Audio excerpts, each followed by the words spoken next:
अब भाई वही पुराना इंट्रोडक्शन नहीं लिखना कि फजूल किस्म का इंट्रोडक्शन कि भाई मेरा नाम ये है, मैंने बैचलर डिग्री इधर से की है और मैं इधर से बिलोंग करता हूं। कम ऑन गाइस, यार आप अकेले हो जो आपने बैचलर डिग्री की है, या आप अकेले हो कि किसी रीजन से हो? भाई पाकिस्तान में आप जैसे लाखों स्टूडेंट्स हैं जिन्होंने बैचलर की डिग्री की है, वो कहीं ना कहीं एरिया से हैं, वो सारे बैकवर्ड एरिया से हैं। जिस भी स्टूडेंट्स की मोटिवेशन लेटर देख, यार मैं बैकवर्ड एरिया से हूं, why would I care your backward area? Fuck off guys, come on. अस्सलाम वालेकुम एवरीवन, यार मैं हूं इब्रार और सारे स्टूडेंट्स यही क्वेश्चन पूछ रहे थे कि मोटिवेशन लेटर को किस तरह लिखना है। सही है, तो सबसे पहले मैं इसके इंपॉर्टेंस के बारे में थोड़ी सी बात करूंगा कि मोटिवेशन लेटर और रिकमेंडेशन लेटर एक साइड पे रखो और आपकी डिग्री बैचलर की जो एजुकेशन है वो दूसरी साइड पे रखो। सेम लेवल की वेटेज होती है दोनों की। सही है, अगर लेट सपोज आपकी बैचलर डिग्री तक की जो एजुकेशन है इसकी 40% वेटेज है तो आपकी मोटिवेशन लेटर 20% और रिकमेंडेशन लेटर 10%, तो ऑलमोस्ट सेम वेटेज होता है। अगर आपके अच्छे खासे मार्क्स है और ये दोनों मोटिवेशन और रिकमेंडेशन लेटर अच्छी नहीं है तो आप भाई गए। सही है, सिंपल बात ले ले। फिर एंड पे स्टूडेंट्स रोना रोना देते हैं कि यार मेरी 3.9 जीपीए थी, मेरी सिलेक्शन ही ना हुई। भाई क्यों होगी? आपने मोटिवेशन लेटर को सीरियस लिया ही नहीं था। ऐसे थोड़ी होता है कि भाई आप जैसे बहुत से स्टूडेंट ने 3.9 CGPA लिया हुआ है, बहुत से स्टूडेंट्स यूनिवर्सिटी से ग्रेजुएट है, सारों ने बैचलर की डिग्री की है। अब मैं सारों को सेलेक्ट करूं? सिलेक्शन उन्हीं की होती है जो खुद को डिफरेंशिएट कर देते हैं, जो खुद को अलग कर देते हैं बाकी स्टूडेंट से, जो यूनिक आइडिया जिनके होते हैं। अब मैं आपको इसी वीडियो में वही बातें बताऊंगा जो आपको दूसरों से डिफरेंशिएट करेगी, क्योंकि हर एक की कहानी अलग होती है। मैं वो सेमिनार वाली आपको बातें नहीं बताऊंगा कि भाई आप लोगों ने जब सेमिनार अटेंड करो कि how to write a motivation letter या पर्सनल स्टेटमेंट या स्टडी प्लान, कहते कि यार कंसाइज लिखना, टू द पॉइंट लिखना, शॉर्ट शॉर्ट सेंटेंसेस लिखना। साला वो तो इंसान को और कंफ्यूज करा देते हैं कि क्या बेगैरती, मतलब आई मीन क्या फजूल बातें की है सेमिनार में। मैं जब भी वापस आता था और कंफ्यूज होता था कि यार ये क्या, मतलब क्या सुन के आया हूँ, क्या टाइम वेस्ट करके आया हूँ। और इन स्टूडेंट्स कंफ्यूज हो जाते हैं बेचारे कि यार मैंने अब कंसाइज सेंटेंसेस किस तरह लिखनी है, टू द पॉइंट सेंटेंसेस किस तरह लिखनी है, शॉर्ट शॉर्ट सेंटेंसेस किस तरह लिखनी है। ये तो इंसान को और कंफ्यूज करा देते हैं। काम की बात कोई नहीं बताएगा। इस वीडियो में मैं आपको वही काम की बातें बताऊंगी जो आप कभी भी सेमिनार में ना आपने सुनी होगी ना अपने सीनियर से सुनी होगी। वही सीनियर जिसका अच्छा खासा एक्सपीरियंस है और दिल से आपकी हेल्प कर सकता है ना, करना चाहता है, वही आपको यही बातें बता सकता है और कोई भी नहीं बताएगा, लिटरली स्पीकिंग। अच्छा, अब इसके बारे में भाई इसके इंपॉर्टेंस के बारे में और बात करते हैं कि भाई जब भी आप आपकी सिलेक्शन किस तरह होती है मास्टर में इंसान सिलेक्शन डिफरेंट है। किस तरह होती है? हर एक चीज काउंट होती है। आपकी एफएससी की डिग्री, आपकी मैट्रिक की डिग्री, आपकी बैचलर की डिग्री, आपका मोटिवेशन लेटर, आपका रिकमेंडेशन लेटर, आपकी सीवी, आपकी आईएलटीएस सर्टिफिकेट और आपके वर्क एक्सपीरियंस, ये सारी चीजें काउंट होती है। भाई ऐसा थोड़ी होता है कि आपने अप्लाई किया, सबमिट करा दी डिग्री और आपकी सिलेक्शन होगी। नहीं भाई, सारे एरियाज के ऊपर आपने काम करना पड़ेगा, बैलेंस प्रोफाइल बनाना पड़ेगा, तब कहीं जाके आप कंपटीशन में आगे जाओगे। स्कॉलरशिप में आप थोड़ी अप्लाई कर रहे हो, सारी दुनिया से लोग अप्लाई कर रहे हैं, सारी दुनिया में आपने कंपीट करना है, टॉप पे जाना है। टॉप पे किस तरह जाओगे? जब सारे जगहों में जो सारे एरियाज है वो आपके अच्छे होंगे, तब कहीं जाके आगे जाओगे ना। अब इसमें मोटिवेशन लेटर की क्या इंपॉर्टेंस है? इसकी बाई 100 में से 20% मार्क्स होते हैं। अगर आपकी डिग्री की 30% है ना, तो ये मोटिवेशन लेटर और रिकमेंडेशन लेटर इकट्ठे होकर 30% बनाते हैं, 60% हो गए दोनों, जो कि बहुत अच्छा खासा मार्जिन है। ये डिसाइड कर देता है कि भाई किसको सेलेक्ट करना है और किसको सेलेक्ट नहीं करना। बहुत इंपॉर्टेंट है। सही है, अब बात आते हैं पॉइंट के ऊपर कि यार लिखना कहाँ से स्टार्ट करनी है। सही है, स्टार्ट आप लोगों ने सिंपल सी भाई इंट्रोडक्शन से स्टार्ट करनी है।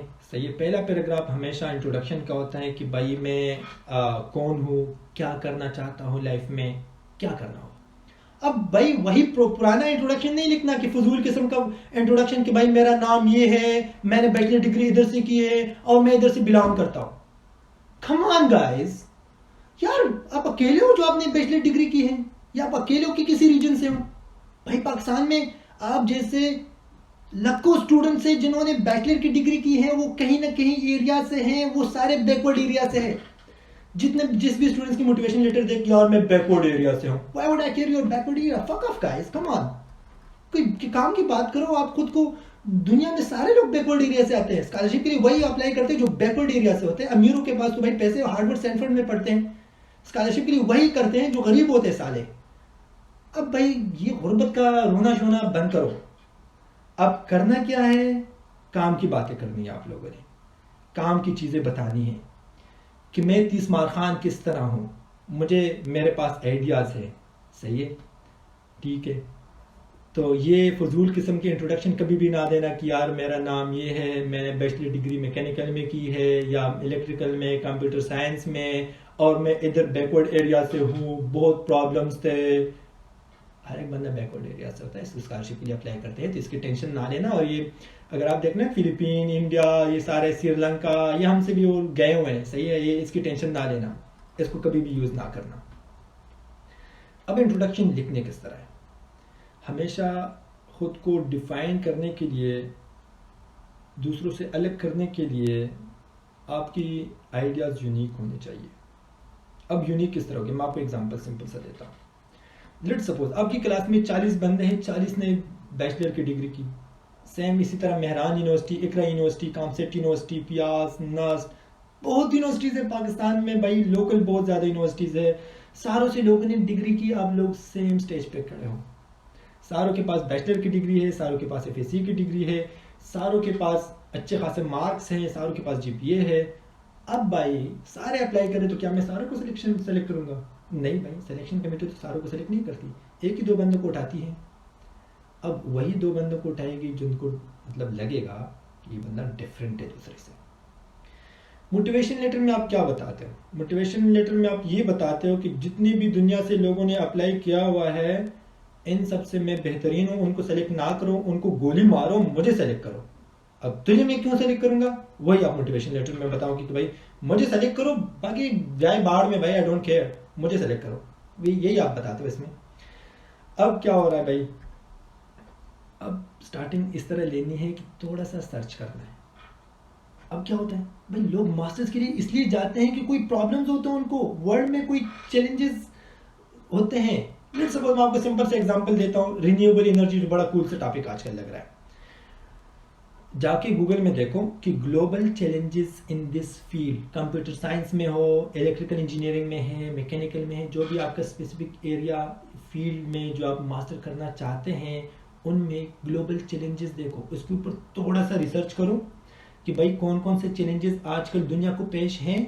क्योंकि जाहिर बात है, अगर आपकी मैं सारी स्कॉलरशिप इतने पैसे आपके ऊपर खर्च करेंगे तो किसी चीज़ के लिए खर्च करेंगे ना, आपसे इतना प्यार थोड़ी कर दे कि आ जाओ भाई हमारे मुल्क आ जाओ, आपके लिए मैं आपके ऊपर हम खर्चा कर रहे हैं, ऐसा नहीं होता। आपके ऊपर खर्चा कर रहे हैं तो किसी प्रॉब्लम होगी वर्ल्ड में, उनको सॉल्व करने के ऊपर आपको लगाएंगे और आपको कहेंगे काम करो, इसको सॉल्व करो, ठीक है। अपने कोई प्रॉब्लम्स निकालने हैं मेजर, इनको गूगल विकीपीडिया से ना उठाओ भाई, ऑथेंटिक जो आर्टिकल्स होते हैं उनको थोड़ा पढ़ो, टाइम दो, इस एक दिन का काम नहीं है ये, सही है। उनको टाइम दो, 3-4 या 5-6 पॉइंट आउट करो, लिस्ट आउट करो, उनमें से 3-4 को सिलेक्ट करो, उनको मेंशन करना। इंट्रोडक्शन में आपने इस तरह लिखना है कि यार मैं तीसमार खान हूँ, मेरा या मतलब इंजीनियर हो, या जो इतना स्टूडेंट स्टडी मैंने हासिल की है, इन ही स्टडी ने, इतनी ही टाइम के एक्सपीरियंस ने मुझे उन प्रॉब्लम्स को समझने में हेल्प की। यही प्रॉब्लम में पहचान गया कि भाई ये प्रॉब्लम्स दुनिया को दरपेश है इसी फील्ड में, और उसको सॉल्व करने के लिए मतलब मैं उन प्रॉब्लम्स को सॉल्व करना चाहता हूँ, इसलिए मैं ये मास्टर की डिग्री में करना चाहता हूँ। और इसलिए अब मैं इस यूनिवर्सिटी में क्यों अप्लाई करना चाहता हूँ, इस यूनिवर्सिटी में इसलिए अप्लाई करना चाहता हूँ कि आपकी यूनिवर्सिटी में ये वाला लैब, ये वाला प्रोफेसर, महान प्रोफेसर जो है इन प्रॉब्लम्स को सॉल्व करने में लगे हुए हैं, मैं उनका मेंबर बनना चाहता हूँ। यही आप इंट्रोडक्शन करते हैं। अब भाई अब ये यूनिक होगी, किस तरह यूनिक होगा भाई, हर एक डिफरेंट फील्ड है, एरियाज हैं, डिफरेंट मोटिवेशंस हैं, डिफरेंट प्रॉब्लम्स हैं। रिन्यूएबल वाला कुछ और चैलेंजेस लिखेगा, इलेक्ट्रिकल वाला कुछ और चैलेंजेस लिखेगा, कंप्यूटर साइंस वाला कुछ और चैलेंजेस लिखेगा और कहेगा मैं इनको सॉल्व करना चाहता हूँ। और इस यूनिवर्सिटी में, क्योंकि इसकी अब यूनिवर्सिटी में जब अप्लाई करेगा तो कहते हैं उसके डिफरेंट रिसर्च एरियाज होंगे, डिफरेंट लैब्स होंगे, डिफरेंट प्रोफेसर्स होंगे, तो एक दूसरे से अलग करा देते हैं। अब ये इन्फॉर्मेशन हर एक के पास नहीं होती, उन्हीं की सिलेक्शन होती है जिनके पास ये इन्फॉर्मेशन होती है। सही हो गया। अब ने ये बताया कि इस यूनिवर्सिटी में क्यों आना चाहता हूँ। अच्छा गाइज यार ये बहुत लेंथी हो रहा है, मेरे पास बहुत टाइम कम है यार, क्योंकि और भी बहुत ज़्यादा काम करना है। सही है। अच्छा यार इंपॉर्टेंट है क्योंकि आजकल ये अप्लाई का वो टाइम आ चुका है, सारे स्टूडेंट्स पूछ रहे, तो चलो सही है आप लोगों के लिए कुछ भी सही है, ठीक है। अच्छा यार जब भी आपने ये चैलेंजेस आइडेंटिफाई कर लिए ना, ये बहुत इंपॉर्टेंट होता है। प्रॉब्लम्स आइडेंटिफाई कर लिए अपनी फील्ड में कि ये ग्लोबल चैलेंजेस हैं, उनको सॉल्व करना चाहिए। सही है, हमेशा प्रॉब्लम्स होते हैं, इस तरह नहीं होता। सही है, तो वही आपको डिफाइन करेगी। क्योंकि भाई मौलवी साहब क्यों होते हैं? क्योंकि उसके दीनी मसाइल में लगा होता है कि उनको सॉल्व कर रहा है। पॉलिटिशियन क्या होता है? पॉलिटिक्स के मसले को हल कर रहा है। सही है। अब टीचर्स या जो रिसर्चर्स, इनको आपको वही चीज़ें आपको डिफाइन करती हैं, जो आप जिन प्रॉब्लम्स में लगे हुए हैं उनको सॉल्व करने में लगे हुए हैं, वही चीज़ें आपको डिफाइन करती है। आपकी रीजन आपको डिफाइन नहीं करता। समझ रहे हो मेरी बात? आप एजुकेशन वाली फील्ड में हैं, अभी आपको वही चीज़ डिफाइन करेगी जिस पर आप लगे हुए हो, जिसके ऊपर आप टाइम स्पेंड कर रहे हो, वही चीज़ आपको डिफाइन करेगा। अब जब आपने प्रॉब्लम्स आइडेंटिफाई किए, आपने क्या बोलना है कि यार ये जो प्रॉब्लम्स हैं उनको मैं सॉल्व करना चाहता हूँ, इसलिए सॉल्व करना चाहता हूँ क्योंकि वर्ल्ड में ये बेहतरी आएगी। ये टेक्निकल बातें करनी है, ये सिंपल अल्फाज में नहीं। ठीक है।